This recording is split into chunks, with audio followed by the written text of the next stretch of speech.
Jadikanlah proses meracik ini sebagai medan zikir, mengingat Allah Subhanahu wa Ta'ala. Jauhkan dari hati segala kegelisahan, kekhawatiran, dan kemarahan. Getaran hati kita, suara lembut lantunan kalimat thayyibah akan meresap ke dalam makanan. Makanan yang diracik dalam keadaan hati yang suci dan lidah yang basah dengan istighfar akan memiliki keberkahan yang berbeda. Ia tidak hanya menyehatkan lambung, namun juga menyembuhkan jiwa. Kerjakanlah dengan penuh ihsan, kesempurnaan, seolah-olah hidangan ini adalah persembahan terbaik yang kita siapkan bagi Zat yang Maha Memberi Nikmat. Saudaraku yang jiwanya tengah mencari ketenangan, marilah kita mulai perjalanan ini dengan membasuh hati dari segala kekeruhan. Ketika kita berbicara tentang upaya mengembalikan kekuatan diri, sungguh bukan sekedar perkara fisik semata, melainkan pintu gerbang menuju kesyukuran atas karunia Allah Subhanahu wa Ta'ala. Dalam khazanah pengobatan yang telah diajarkan oleh Rasulullah Shallallahu Alaihi Wasallam, Habbatus Sauda, jintan hitam, adalah sebentuk berkah yang di dalamnya terdapat hikmah penyembuhan. Langkah pertama yang sakral adalah menata niat, bahwa hidangan ini disiapkan sebagai bentuk ikhtiar yang bersandar penuh kepada Sang Maha Pencipta, bukan kepada zatnya semata.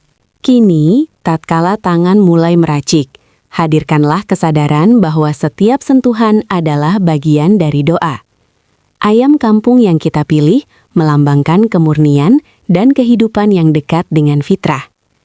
Gabungkanlah kemurnian ini dengan butiran hitam Habbatus Sauda yang menyimpan rahasia alam. Jangan anggap ini sekadar kegiatan memasak, melainkan tafakur, perenungan mendalam. Bayangkanlah bahwa energi alam yang murni sedang kita satukan untuk membangun kembali benteng kesehatan raga dan jiwa. Saat bumbu-bumbu menyatu dalam kehangatan, itulah saat hati kita pun dituntut untuk menyatukan harapan yang hanya tertuju kepada keridoannya. Tiba pada saat menikmati hidangan yang telah dipersiapkan dengan penuh cinta dan kesadaran. Kunyahlah setiap suapan bukan dengan nafsu, melainkan dengan pemaknaan bahwa ini adalah bekal untuk menjalankan amanah hidup. Kekuatan dan kejantanan yang hakiki bukanlah tentang keperkasaan yang liar, melainkan tentang ketegasan jiwa dalam menjalankan kebenaran, serta kemampuan menunaikan tanggung jawab kepada keluarga dan sesama. Jika raga kuat, maka ia harus menjadi wadah bagi ketaatan yang lebih besar.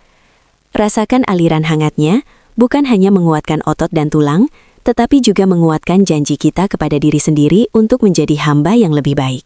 Setelah menikmati karunia ini, duduklah sejenak dalam keheningan. Hikmah spiritual mengajarkan kita bahwa energi yang masuk ke dalam tubuh hanyalah wasilah, perantara.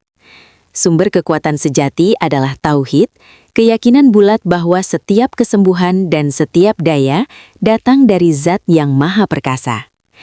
Jangan sampai kita terperosok pada kesyirikan kecil, mengagungkan Zat Habbatus Sauda melebihi Zat Penciptanya. Ingatlah selalu, hidangan ini adalah pelajaran tentang tawakal. Berikhtiar secara maksimal, lalu menyerahkan sepenuhnya hasil kepada Allah Subhanahu wa Ta'ala. Rasa syukur inilah pupuk yang menyuburkan setiap manfaat fisik yang kita harapkan. Maka, biarlah ritual meracik dan menikmati hidangan berkah ini menjadi pengingat yang berkelanjutan. Jaga agar sumber rezeki yang digunakan untuk membeli bahan-bahan ini tetap bersih, halal, dan jauh dari keraguan. Karena kejantanan spiritual dan fisik sangat terkait erat dengan kemurnian asupan. Dengan menjaga niat, menjaga asupan, dan menjaga perbuatan baik, kita memastikan bahwa energi yang dihasilkan bukan sekedar kekuatan sesaat, melainkan kekuatan yang abadi, yang memandu kita menuju kehidupan yang penuh ketenangan dan keberkahan. Insya Allah. Saudaraku yang kucintai karena Allah Subhanahu wa Ta'ala, marilah kita melangkah lebih dalam memaknai perjalanan ini. Sebab kekuatan fisik yang didapatkan dari racikan berkah ini hanyalah manifestasi luar dari kejantanan hakiki. Kejantanan sejati bukanlah pada gertakan suara atau besarnya raga, melainkan pada kemantapan hati, istiqomah dalam menunaikan amanah, kelembutan kasih sayang, rahmah terhadap yang lemah, dan keberanian spiritual untuk senantiasa memilih jalan yang diridhoi. Tanpa kemurnian niat ini, energi yang masuk hanyalah uap yang cepat hilang. Maka, pastikan saat meracik, kita tidak hanya mencampur bahan, namun juga mencampur harapan. agar kekuatan ini menjadi bekal untuk melayani keluarga dan meninggikan kalimat-kalimat kebaikan. Perhatikanlah zat-zat yang kita satukan. Habatus sauda yang telah disabdakan oleh kekasih kita Nabi Muhammad SAW sebagai obat bagi segala penyakit kecuali kematian, mengandung hikmah tentang keyakinan yang totalitas, yakinun. Sementara ayam kampung yang tumbuh alami dan mandiri melambangkan fitrah kembalinya tubuh kepada kemurnian asalnya. Ketika keduanya bersatu, ia mengajarkan bahwa penguatan diri haruslah berlandaskan sunnah dan kemurnian asupan. Ini adalah pelajaran tentang sinergi antara petunjuk ilahi dan hukum alam yang diciptakannya. Setiap suapannya harus disertai kesadaran. Aku memohon agar tubuh ini dikembalikan kepada kondisi terbaiknya, yang siap digunakan untuk beribadah dan ketaatan. Saat api mulai menghangatkan kuali dan aroma rempah mulai menyeruak, jadikanlah proses meracik ini sebagai medan zikir, mengingat Allah Subhanahu wa Ta'ala. Jauhkan dari hati segala kegelisahan, kekhawatiran, dan kemarahan. Getaran hati kita, suara lembut lantunan kalimat thayyibah akan meresap ke dalam makanan.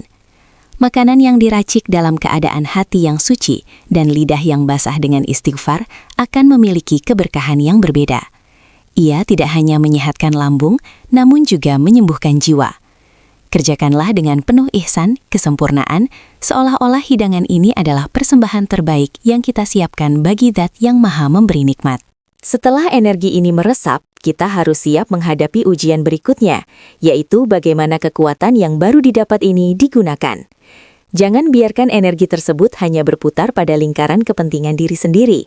Gunakanlah ia untuk bangkit di sepertiga malam, untuk menahan amarah saat diuji, atau untuk membantu sesama yang membutuhkan tanpa pamrih. Kekuatan yang tidak digunakan untuk ketaatan, ibadah, seringkali menjadi beban dan godaan. Vitalitas fisik harus menjadi penopang bagi vitalitas rohani. Inilah kunci kebahagiaan sejati, ketika tubuh yang sehat menjadi sarana utama untuk mendekat kepada Sang Kholik. Setelah santapan selesai, jangan biarkan energi itu lenyap begitu saja tanpa penguatan ruhani. Setiap serat daging ayam dan setiap tetes minyak habatus sauda yang kini menjadi bagian dari dirimu harus diiringi dengan zikrullah. Duduklah sejenak, pejamkan mata, dan rasakan energi murni yang kini mengalir dalam pembuluh darah. Biarkan ia menjadi bahan bakar baru untuk melanjutkan perjuangan batin melawan hawa nafsu. Kita memohon agar Allah Subhanahu wa Ta'ala menjadikan kekuatan fisik ini sebagai hujah, alasan bagi kita untuk bersujud lebih lama dan berkhidmat lebih giat.